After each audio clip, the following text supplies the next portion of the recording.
In today's episode of the podcast, we're going to be going through 5 ways you can reduce the likelihood and severity of any lower back pain that you get after running the marathon. Take some notes. There's going to be some practical tips to really help you reduce the strain that's built up in your lower back during this event and in the months preceding. And I will say, ideally, you would see this video a good couple of months out before you go through the marathon. But if you're seeing it right now and you're struggling, you've just done a marathon yesterday or the day before, then this is still going to be a really helpful video for you, full of lots of practical tips. And we're also going to link to a bunch of resources as well in the description as we go through. So do keep an eye out for those as well. I just want to start off with saying that the average person, when they're running a marathon, man versus woman, is going to run around about 55 to 65,000 steps. That's impacts coming through, particularly this lower section of the lumbar spine, L45 and L5S1, the bottom 2 discs. And they're going to take a pretty heavy toll as you go through this event. And you're going to start out that event, you're going to be running with good posture, good form, nice and upright. But as the miles drag on, you are going to inevitably lose a bit of form, lose a bit of spring in your step, and the force and the impact going through that lower back is going to increase a little bit. So it's understandable that we might be feeling a little bit sore afterwards. So we want to, when we are thinking about our rehab afterwards, really prioritize the spine itself, because too much of the stuff I've seen looking ahead of this video, this podcast episode, is really focused on the muscle soreness and muscle stiffness that you're going to get. And we touch on that a little bit later, but that's not the priority. We want to have strategies to offset some of that compressive load and repetitive impact that's gone through your lower lumbar spine. So the first couple of tips we're going to be talking about are really focused on that. And the very first one is going to be a nice little bed decompression stretch. And as we're going through all of these, you're going to see some videos of us doing the exercises or the techniques on the screen as well. But the bed decompression stretch is a great little stretch to take pressure off these lower lumbar discs. And what you're going to do essentially is lie across and with your upper body off the end of your bed, so either across a double bed or off the end of a single bed. And you're going to use your arms to press down into the side of the bed to create this little pull in this direction to decompress these lower lumbar discs. And if you're doing it just right, you're going to find that you get a sensation of a little bit of an achiness. And as we talk about in the step-by-step guide, link in the description, to doing some of these, you might want to add in a little bit of deep breathing, deep belly breathing as you're pressing down and getting that stretch to further enhance the little pumping action that's happening in those discs. Now, why is this important? Well, this is a kind of home way of doing spinal decompression. Here in the clinic, we do IDD therapy, which is where you take people with herniated discs, degenerative discs, damaged discs, and you put them on a table and it gently creates a decompression force to open out the spaces and take pressure off these discs to help them with rehydration, healing, etc. But doing this bed decompression at home is operating under the same premise. Sure, it's not as good, but it's still worth doing as a means of taking some pressure off those lower discs. So you might spend about 3 or 5 minutes doing this and doing the pumps where you pump, you feel the stretch and then relax, pump and then feel the stretch and then relax. Maybe for 10 seconds, 5 seconds at a time, feeling that stretch and then relaxing off to create this pumping effect in those lower lumbar discs. And you might do this a couple of times a day, especially right after, the day you've done the event and the days afterwards. Really doing this regularly is going to help just take that pressure off those discs and help them go through a good healing process. Stretch number 2 is going to be the towel stretch. And this is really important because as your posture will have gone forwards, you're also going to get some strain on the muscles and ligaments that support the back part of the spine, that support the natural lordosis. And by using the towel stretch, whereby we put a small towel or a rolled up towel underneath here to support the natural lordosis of the lumbar spine, we have again a similar effect to the bed decompression in that we get a little bit of decompression opening out of these disc spaces, so we take pressure off the discs. But also by supporting the natural lordosis, you're going to also take some pressure off the muscles and the ligaments of the lower back. Rather than having them stretched out like so, you can actually support them nicely and they can breathe a sigh of relief because they will have been working pretty hard on the day of that event and again in those weeks and months leading up to it. So just bear that in mind. And this one, nice and easy, as you've probably seen on screen already. You're lying there on your back with your knees up, the towel supporting you, and you just relax for that 3 to 5 minutes at a time. Roll off nice and carefully, nice and safely without twisting your spine, and then you're done. Now, you can marry up the first one, the bed decompression stretch, and this towel stretch together and do them one after another, and you can do them a couple of times a day, and we would recommend that because it's just a periodic opportunity to take some pressure off those discs. And as I mentioned earlier on, there's a link in the description to a full step-by-step guide on 4 decompression stretches. We've covered the 2 of them here with you, and there's a couple of extra ones that you can use to just take that pressure off those discs. Again, link in the description with full video demonstrations there as well.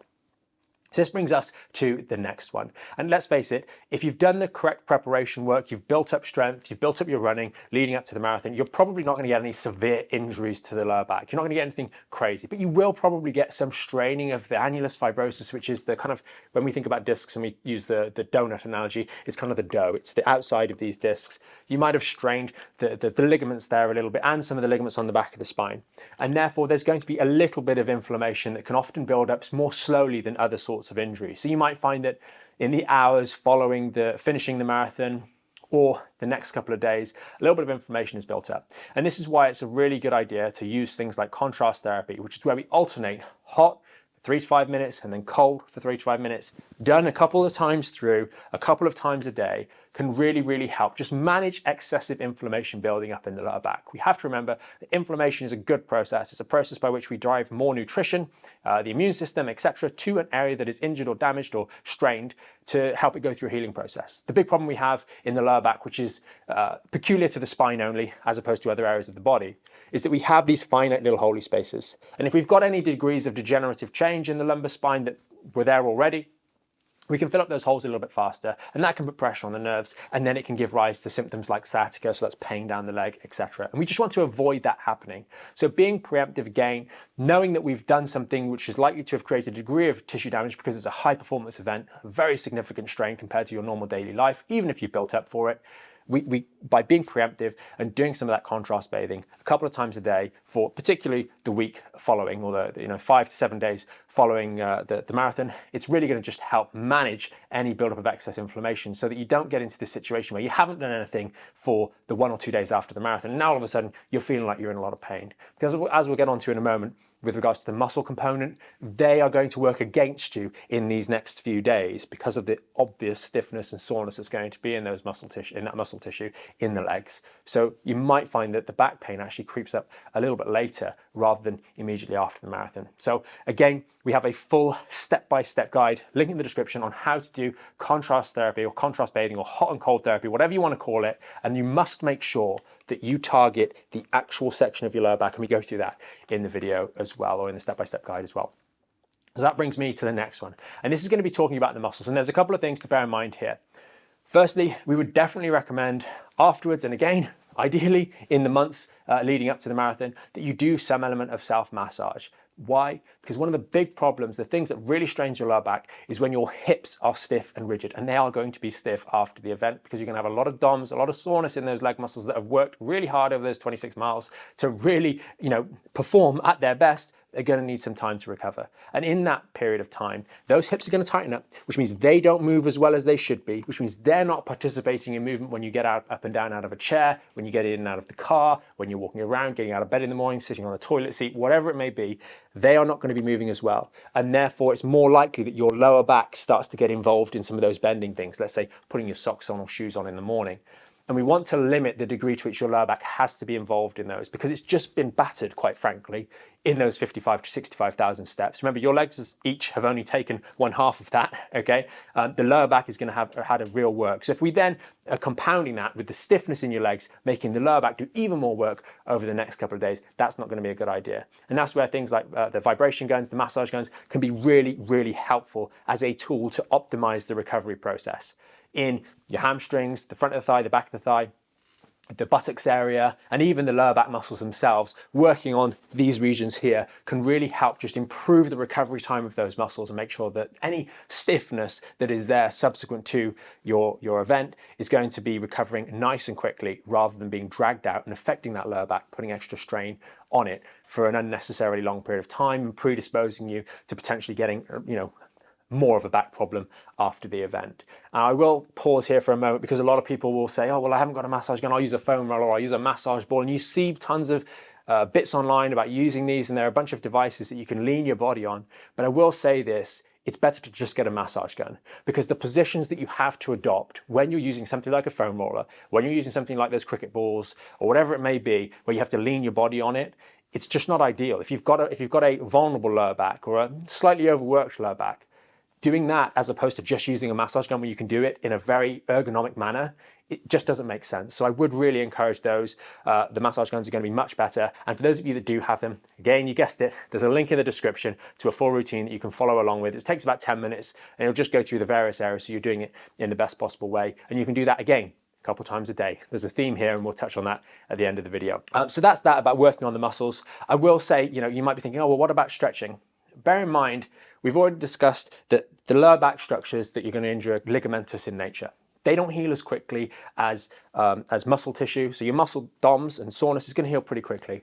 But tendons are very similar to the disc material, to ligaments, etc. And often the tendons will have been strained, challenged during this process, and they're not going to recover quite as quickly. So if you're going through some aggressive stretching to pull some really tight muscles, you might find that you're more likely to suffer things like tendonitis in the calf, in the Achilles tendon or in the hamstring tendons if you're trying to stretch. So that's why we'd kind of suggest, especially in those couple of days to a week or so after the event, that you actually use more massage work when you're not having to do so much in the way of stretching. But if you don't have those and you absolutely have to do some stretching, then doing things like dynamic stretching are probably going to be, like leg swings, etc., are probably going to be a little bit better to limber up your muscles rather than just doing some simple static stretching, which might just aggravate the tendons a little bit more because they haven't had the chance necessarily to go through a full recovery process either. So that's one thing to bear in mind, and hopefully it'll help you avoid maybe not getting back pain, but getting some sort of tendon issue instead by just focusing more on the massage work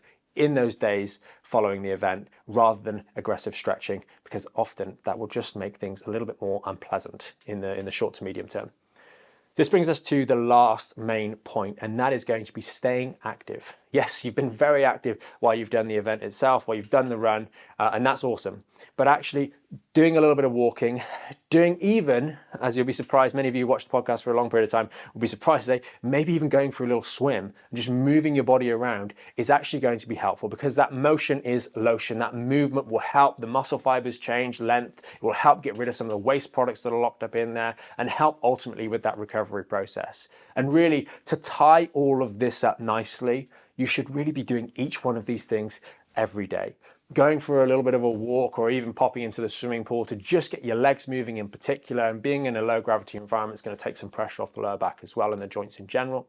Having those 2 decompression stretches that you can do a couple of times a day is periodically going to take pressure off the discs and take pressure off the muscles and ligaments of your lower back.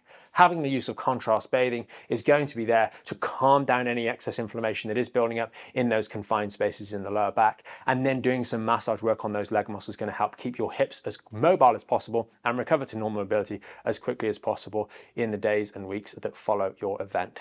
And if you tie all that together and do that daily, you're going to find you have a much better chance of not getting any back pain. And if you do, unfortunately, push yourself a little bit too hard in the event, it's important that you work as hard as you can when you're doing the event. But afterwards, we just want to have some strategies to minimize the degree to which our lower back may or may not flare up. And these little tips are going to help you do that. If you are watching this video and you're fortunate enough to not have the marathon for a couple of weeks or a couple of months, great. Start employing some of these tips today, because they're going to help you have a better process of adapting to your training as you go forwards over the coming weeks and months. If you've just done the marathon and you're struggling, then you've got some things to start right now, and a bunch of guides that we've linked to in the description where you can check out a little bit more step-by-step guidance so you can watch those. And unfortunately, if you are someone that's been struggling a little bit more so, maybe your last marathon was a couple of months ago and you've still been struggling with lingering lower back pain, then do check out a link in the description to the Fixing Back Pain Masterclass, a full 80-minute video that we've done to really help you guys overcome back pain and deal with the underlying problems and make a full recovery. So if you made it this far through the video, thanks so much for watching. I hope you found this podcast helpful. Maybe bookmark it for your next marathon, or share it with someone you know who's getting into running and has got that their sights set on a future marathon. Hopefully it'll help them avoid any serious low back pain. And as always, we look forward to seeing you in the next video. Thanks for watching.